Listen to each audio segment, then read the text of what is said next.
দেখো এই ধরনের প্রশ্ন দিলে কিভাবে করবে, উপরে যখন এইটা plus tan theta plus cot theta by tan theta minus cot theta is equal to 2 দিয়েছে, বের কি করতে দিয়েছে সাইন থিটার মান। যখনই এই ধরনের প্রশ্ন দেবে কি করবে, উপরেরটা প্লাস নিচেরটা যোগভাগ প্রক্রিয়া, মানে উপরেরটা প্লাস নিচেরটা করবে একবার, বাই উপরেরটা মাইনাস নিচেরটা, তাহলে এইটা প্লাস এটা করলে কট থিটা কেটে গেলে উপরে উপরে থাকে 2 ট্যান থিটা দুবার হয়ে যায়, বাই এইটা মাইনাস এইটা যদি করে দিই আবার কি হয়ে যায়, কট থিটা দিয়ে 2 কট থিটা ট্যান থিটা কেটে যায়। তখন এই পাশেও সেম করব, 2 নিচে কত আছে 1 আছে, 2 আর 1 কত হয়ে যাবে উপরে 3/1 হয়ে যাবে, 2 কেটে গেল, কট থিটা মানে কি 1/tan থিটা, উপরে চলে গেলে কত হয়ে যাবে আমাদের tan square theta is equal two কত 3।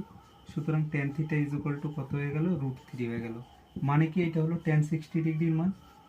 সুতরাং থিটার মান কত বেরোলো 60 ডিগ্রি। এখন বের কি করতে হয় সাইন থিটা, তাহলে সাইন কত লিখবো 60 ডিগ্রি, এর মান কত আমাদের √3/2। সুতরাং অ্যান্সার কোনটা হয়ে গেল বি, যেটা রয়েছে বি আমাদের অ্যান্সার হয়ে গেল।